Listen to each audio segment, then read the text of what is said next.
Imagine walking into a room, right, where like half the people are passing out cigars, they're laughing, and they're celebrating brand new life. Oh, wow. Yeah, that is a vivid picture. Right. And then in that very same room, the other half of the people are weeping over this just profound, irreplaceable loss. Man, the air in a room like that would just be incredibly heavy with this, like, jarring emotional whiplash. Exactly.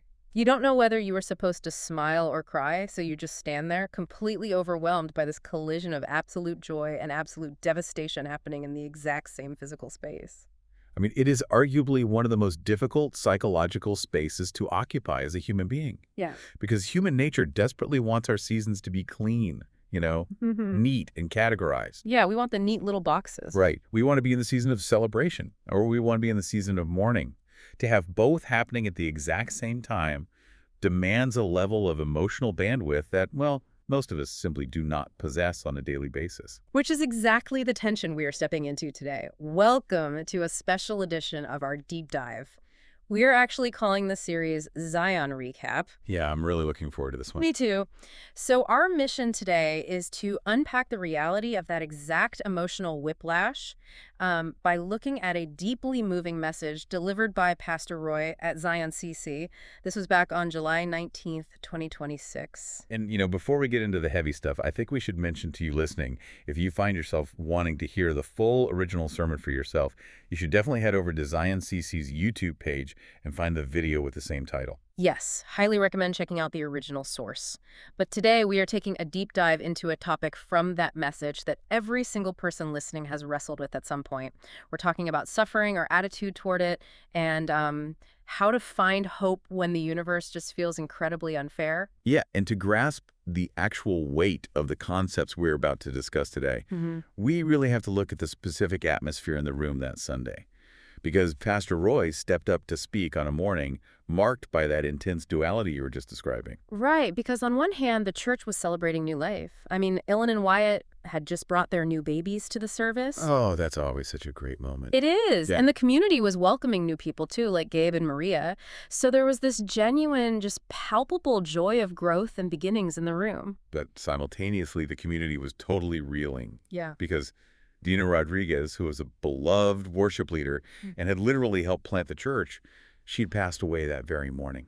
Just absolutely heartbreaking. Pastor Roy actually talked about how her influence shaped the very style and culture of their worship from day one. Yeah, so he was standing up there, already emotional, trying to lead a room full of people who are trying to make sense of this massive void. And this creates the most raw, authentic backdrop possible for exploring pain.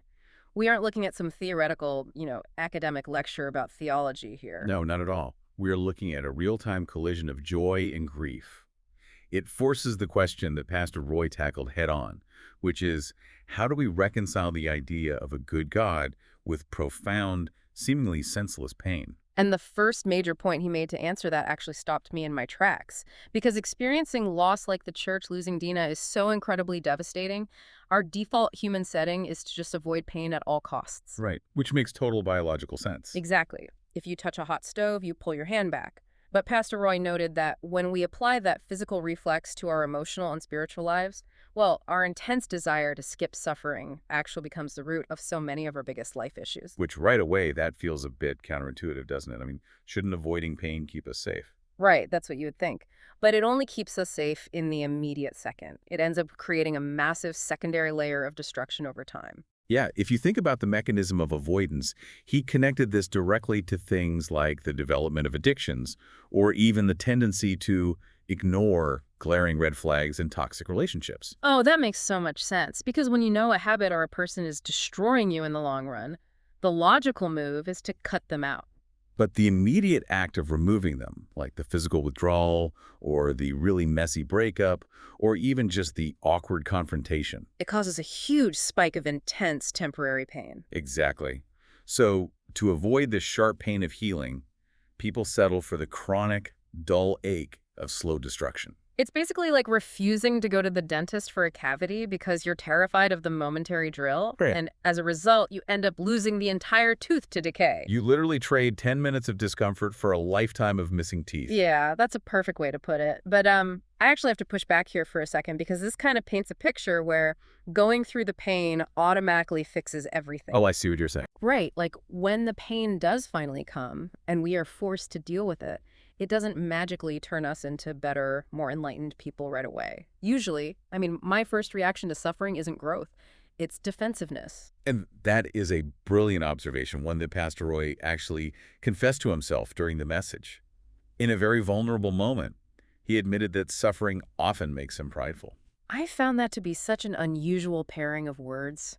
Suffering making someone prideful. Usually we think of suffering as this incredibly humbling experience. It definitely should be, but the reality is often the exact opposite. When we are hurting, our instinct is to build a fortress.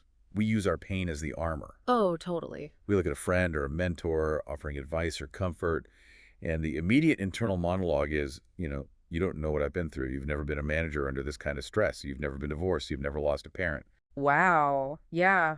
We completely weaponize the trauma. We give ourselves this free pass to act poorly, to be cynical, or to reject perfectly good wisdom just because we feel our unique suffering makes us the smartest, most untouchable person in the room. It becomes this weird badge of honor. Exactly, which is the exact definition of pride. It isolates us precisely in the moment when we most need community and guidance. And to counter this instinct, the message brought in the Apostle Paul's words from Romans chapter 5. Paul outlines a very specific chain reaction, right? He writes that suffering, when approached correctly, produces endurance. Okay, endurance. Right. And then endurance produces character, and character ultimately produces hope. This directly challenges that prideful instinct to compare our suffering to others. Because suffering isn't supposed to be a competition of who has the heaviest burden, right? It is supposed to be the mechanism that strips away our ego. Precisely. But let me voice what I know you listening might be thinking right now. It is incredibly easy to become prideful, defensive, and even angry when your suffering feels entirely random and completely unfair. Absolutely. Like if I make a terrible financial decision and lose my savings, well, that is on me. I can learn from that. But what about when a beloved worship leader passes away? What about when a diagnosis just arrives on your doorstep uninvited? Yeah, when the pain is random, God just feels incredibly manipulative for allowing it. Why do we have to go through that? Right. That is the eternal, agonizing question. And Pastor Roy explored that by looking at the life of the Apostle Paul, specifically this deeply frustrating moment in Acts chapter 23. So let's look at the mechanics of this story because it's wild.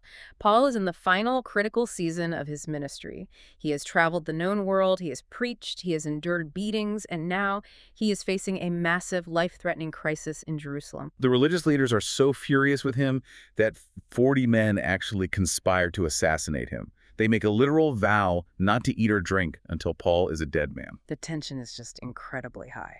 It really is. But God intervenes through Paul's own family.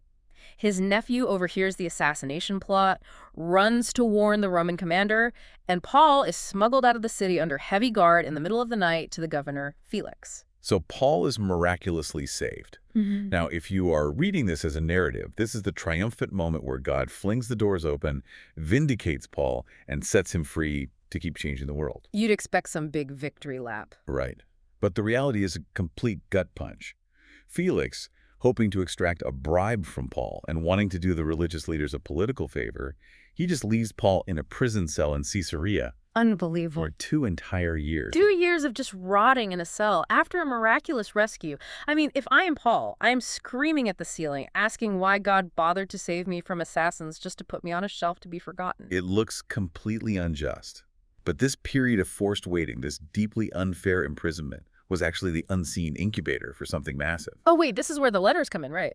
Exactly. During those 2 years, Paul still had access to his friends who could visit him, and he spent that time writing letters to the early churches. Those letters make up a massive portion of the New Testament that billions of people still read and build their lives upon today. So the stillness of the prison was actually required to write the words? That is profound. It really is. And to really drive home this hidden why behind our pain, Pastor Roy shared an analogy about his nephew going off to military boot camp. He painted a picture of this young man who grew up with a remarkably comfortable life. Yeah, his dad, Hoser, made sure he was well taken care of, right? Exactly. Steaks on the weekends, rich, traditional home-cooked meals, a soft bed. He had absolutely everything he needed to be comfortable. Then he signs up for the military and ships off to boot camp. And instantly, the comfortable bed and the amazing meals just vanish. Yep, he is being jolted awake at 4 in the morning, screamed at by instructors, forced to carry 100 pounds of gear in the sweltering heat, and drilling relentlessly until his muscles give out. So here is a question for you listening. Put yourself in the shoes of a parent, watching your kid go through that grueling boot camp. Oh man, your visceral instinct would be to sprint onto the field, grab them by the hand, and say, "This is way too hard, I'm taking you home where it's safe." Right. Why on earth would a loving parent let their child suffer like that? It seems cruel if you don't know the context. But Pastor Roy pointed out that the family left behind, people like Letty and Lupe, who are mentioned in the message, they suffer emotionally just watching it happen. Yeah, it hurts them too. But here is the mechanism of the analogy. The family knows that if this young man is eventually going to deploy to a kinetic war zone, he cannot rely on a soft bed and weekend steaks. Right, he absolutely must have the survival skills baked into his nervous system. Exactly. Boot camp rewires the brain. When the bullets start flying, he won't freeze because the grueling repetition of training takes over. The pain isn't punishment, it is preparation. A loving parent allows the temporary, intense pain of the training ground because they know it is the literal only way their child will survive the actual battlefield. And this requires us to confront a very uncomfortable limitation, which is that we do not have the overarching perspective. We just don't. Right. Just as a parent might allow their child to endure the physical pain of training for a future war, God sometimes allows pain in our lives to build a spiritual muscle memory for reasons we cannot currently comprehend. The sermon actually referenced 1 Corinthians 13.9, which bluntly states that right now we only know in part. Yeah, we're basically staring at the back of a tapestry, just seeing a mess of tangled threads, completely unable to see the masterpiece on the other side. But you know, this idea of not understanding the big picture isn't just a convenient excuse for when things go wrong. As you dig into the sources, you realize this mystery is the very core engine of the entire Christian narrative. It really is the foundation. Yeah, and Pastor Roy set up this vivid thought experiment that I want to walk through because it's so powerful. Imagine living in the 1st century. The year is 0 AD. You and your people are living under the crushing, brutal oppression of the Roman Empire. You are taxed into poverty, you have no rights, and you are completely devoid of hope. Exactly. You are desperate for the Messiah, and we have to pause and explain what that meant in that culture. Right, because the Jewish people were expecting the Messiah to be a conquering military king, someone who would ride in with an army, slaughter the Romans, and establish an earthly kingdom of peace. Yes. So, a healer arrives on the scene. He is doing the impossible, casting out demons, healing the sick, feeding massive crowds with just a few loaves of bread. You hear his teachings and you think, this is the guy. This is the king who's going to overthrow Rome. You get ready to crown him, fully believing all your earthly problems are about to be solved. But a week later, he is arrested, publicly humiliated, tortured, and killed on a Roman cross. To the people standing there, it wasn't just a tragedy. It was the ultimate, humiliating defeat. The definitive end of all hope. Think about that. If you were standing in that crowd, you would have tried to stop that crucifixion with everything you had. Oh, absolutely. You would have fought tooth and nail to save him, completely unaware that this horrific, bloody defeat was actually the ultimate victory. It was the exact necessary mechanism required for the redemption of all humanity. Just think about the weight of that for a second. We would have actively tried to stop the very event that saved us, simply because we couldn't see the big picture. Man, that is humbling. So, to help us navigate this overwhelming tension in our own lives, the sermon pulled together 3 massive lessons from the lives of Paul and Job. And Job is, of course, the ultimate biblical archetype as someone who suffered profoundly without doing anything to deserve it.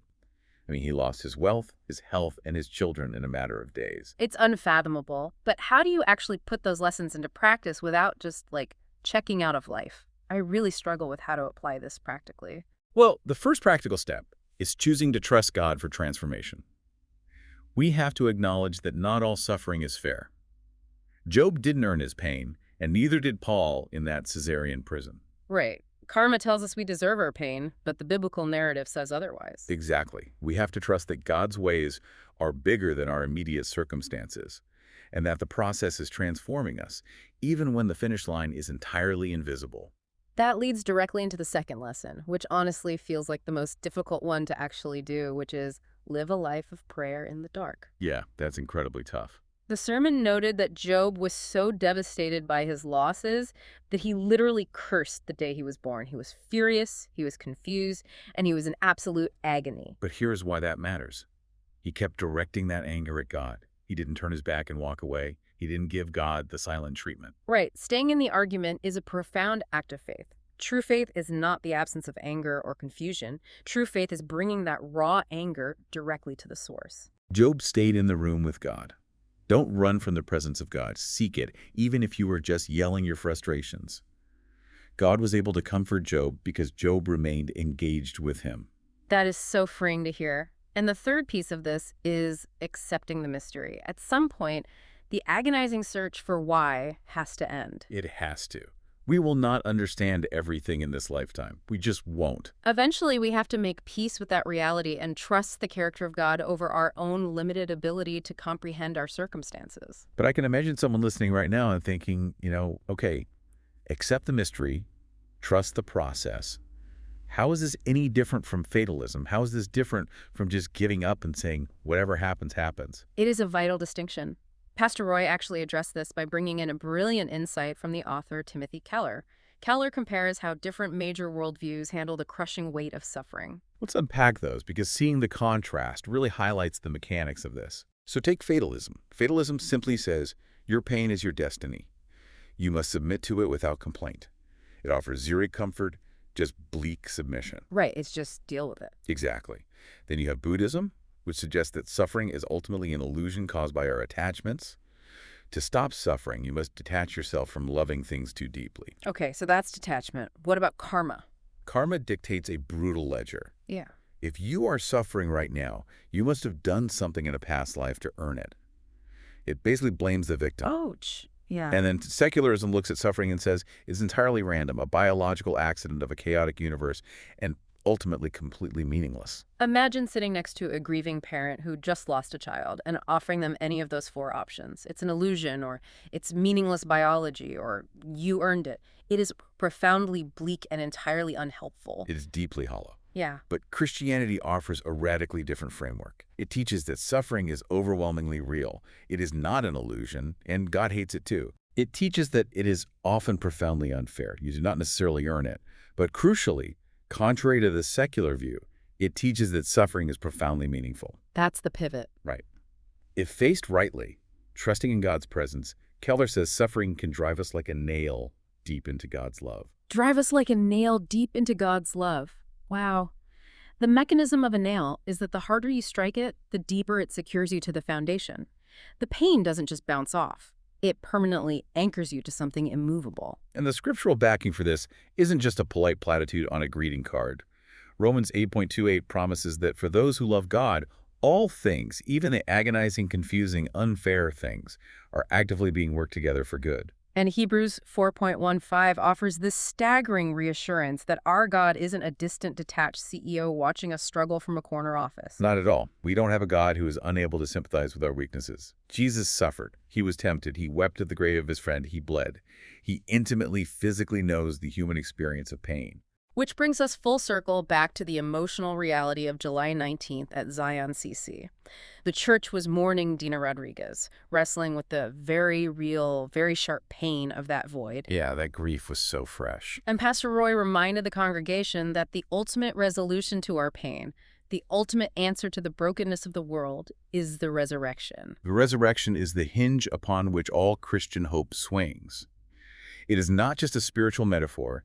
It is the definitive promise that what is lost, whether that is your peace of mind, your physical health, your joy, or your beloved family and friends, will ultimately be physically and spiritually restored. Death and suffering are real, but they absolutely do not get the final word. That is the anchor we hold on to. Now, before we wrap up today, we want to speak directly to you listening. We know we just covered some incredibly heavy, complex territory. If you ever need clarification or if you have questions about anything you've heard today, please come to small group on Wednesdays at 6:30 p.m. We would absolutely love to sit down, talk with you in person, and dive even deeper into the nuances of this sermon.